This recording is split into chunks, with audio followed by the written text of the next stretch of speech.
Let's go.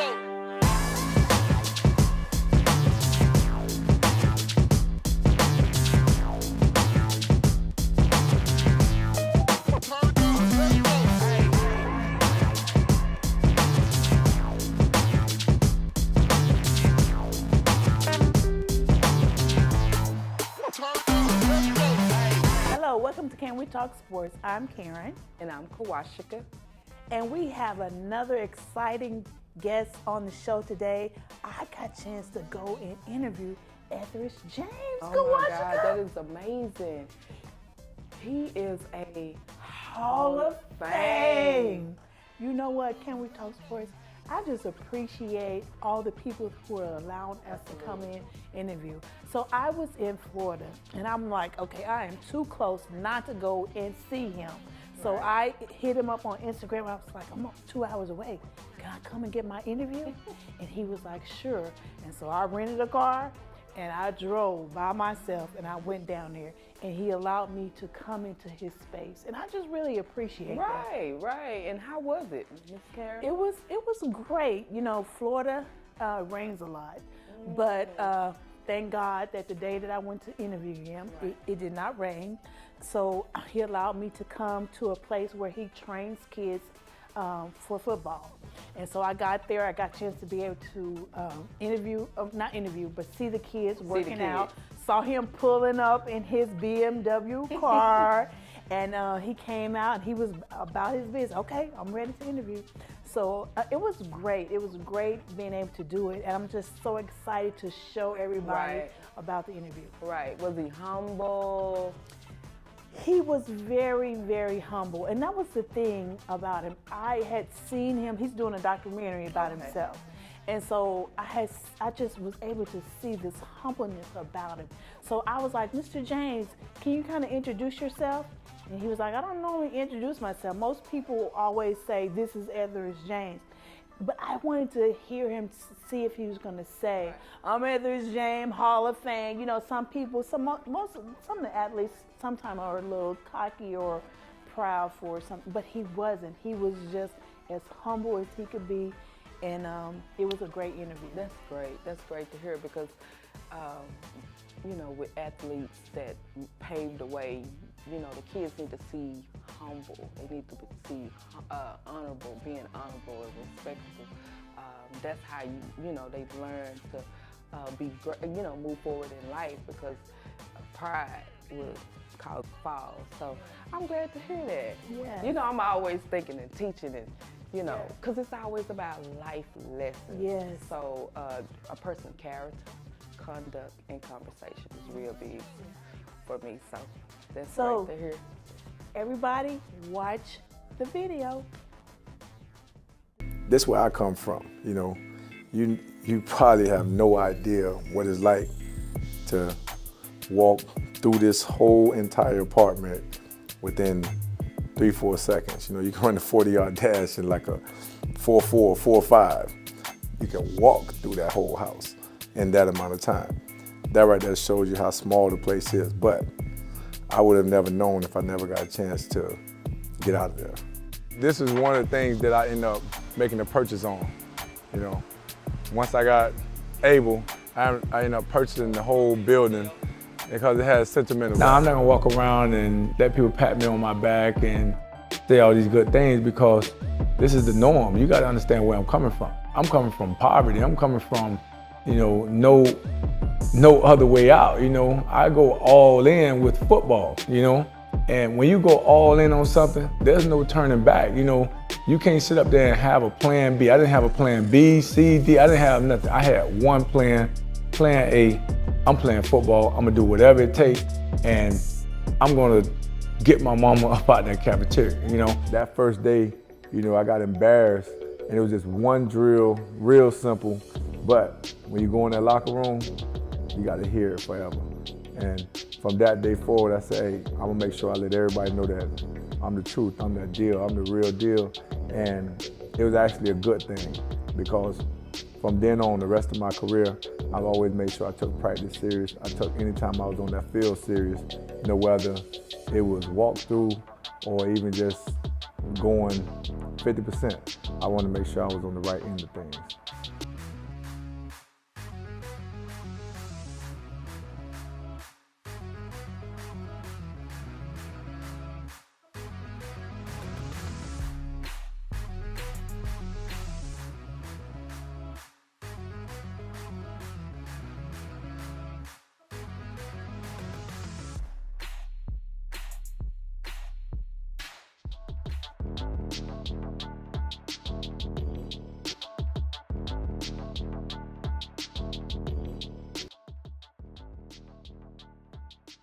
I am Edwin James.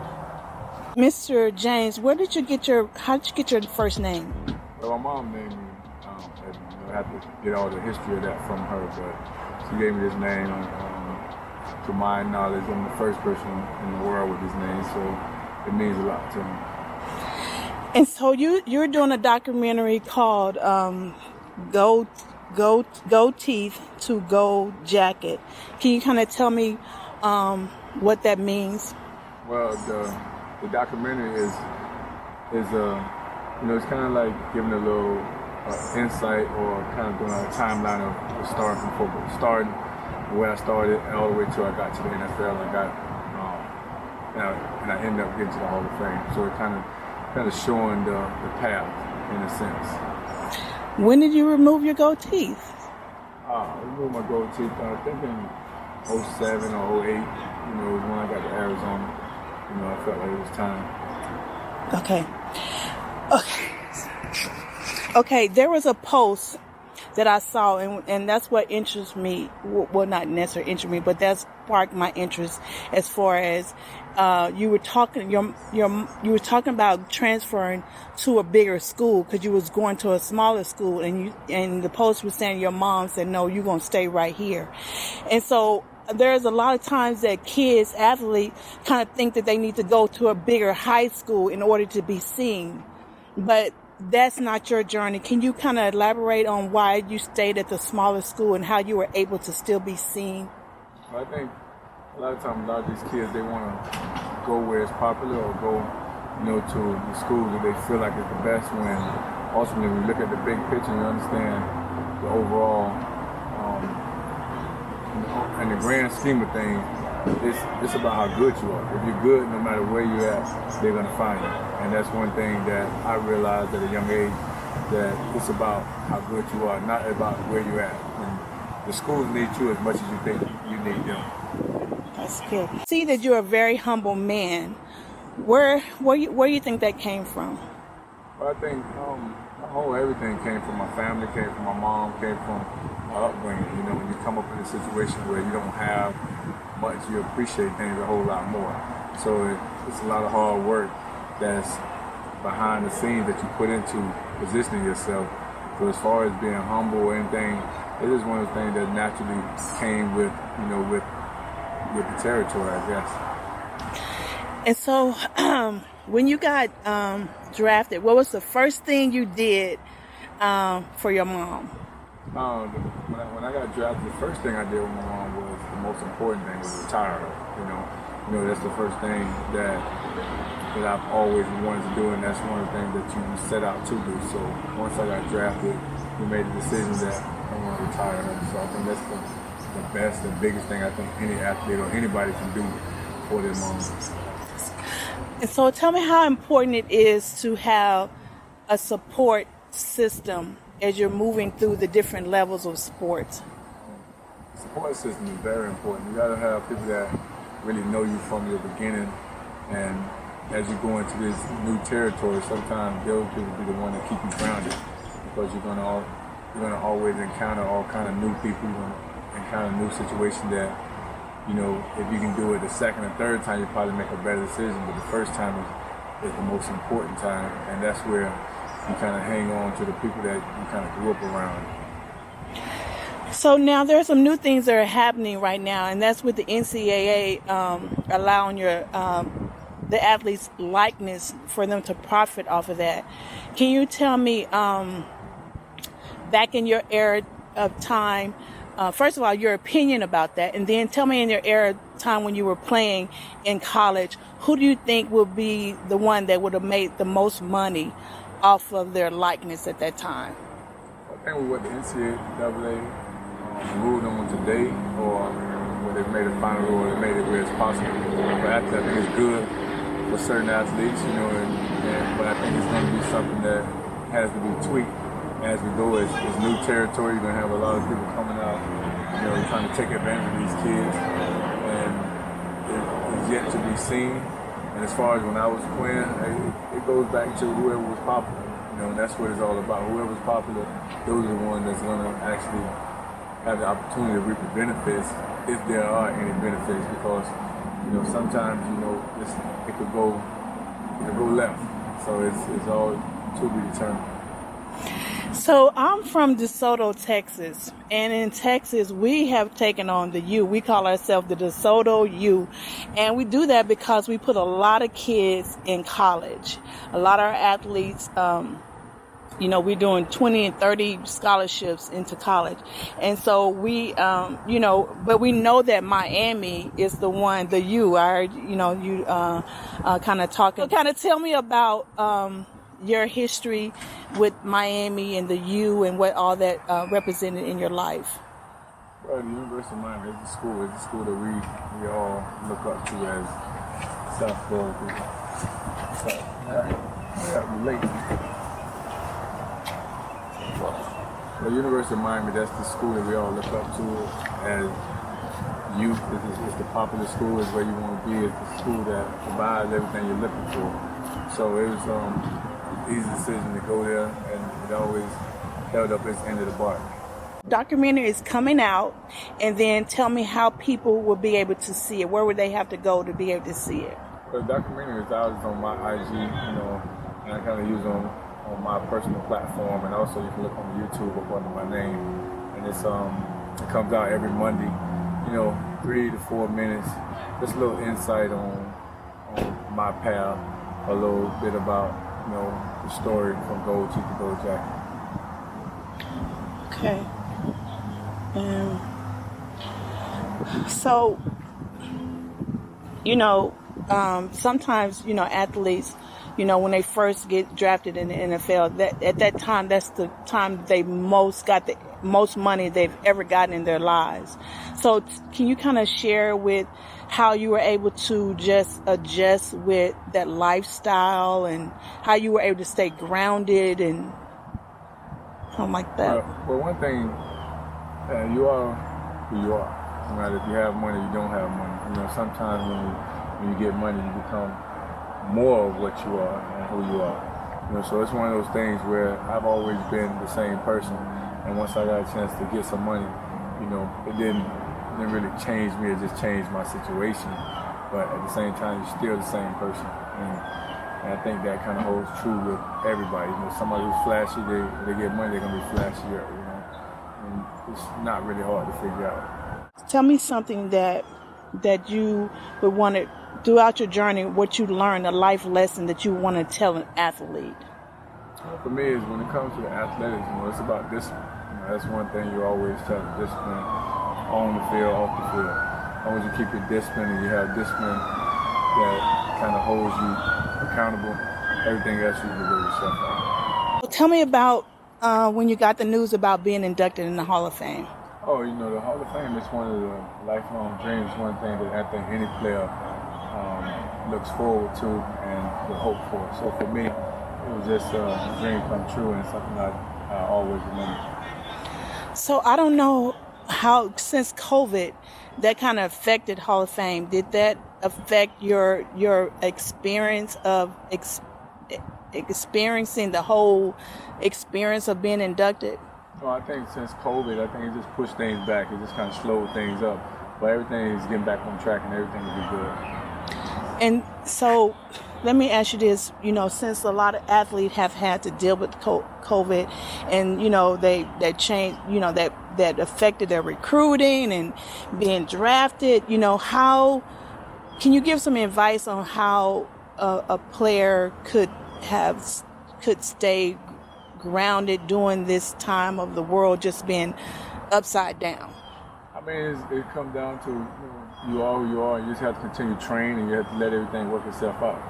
It's just like anything else. Like you're playing a game, it's a rain delay or anything. It's things like that. You just have to deal with the circumstances and just kind of improvise.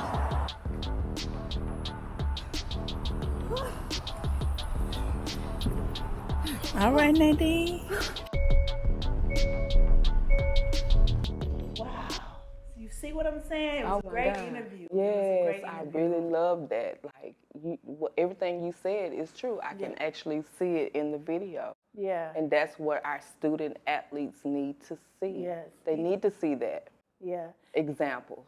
Yes. Lead by example. Yeah, that's good. That's it. And that's what it was. That really was what it was. He's gone into the league. He's accomplished something, and now he's giving back. He's giving back to other kids in the community. And so, because he has that experience, he's able to kind of groom them on what to expect. And I think that's really important. Those who have went before to come back. It's so important to give back, come back, to empower those who are trying to come after you. And so that's exactly what he's doing. Yes, absolutely. So I totally agree with that. Baby, let me tell you.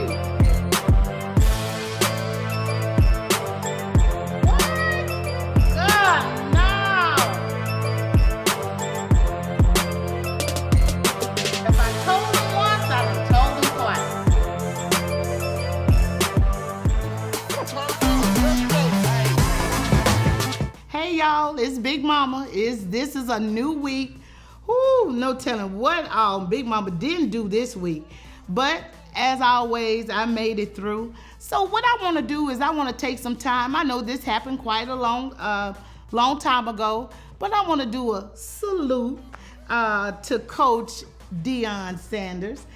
He's been making great havoc over with the HBCUs at the Jackson State University. But he had a lot going on. Everybody has this to say about him, that to say about him. But hey, he says, if you don't respect me, at least respect the office. This is who I am. This is what I'm doing. I'm Coach Sanders. Address me as such. And so I don't have a problem with that. But speaking of HBCUs, and now for all of you out there, HBCU is our historical black college and universities. Shaq, LSU standout, his son and daughter is now at Texas Southern University, HBCU down in South Texas in Houston. The young lady, the daughter, she was at LSU playing basketball. She's like, no, I'm gonna head over there. So, it is good to see great talent coming. LSU has always been a standout in Louisiana, has always pushed for those great athletes. But those great athletes are saying, you know what, we wanna go where we can make a difference, where we can make a difference. And I'll just leave it at we can make a difference. So at the end of the day, parents, teach your children respect. If they respect themselves, other people will respect them as well. All right, y'all, that's all Big Mama got this week.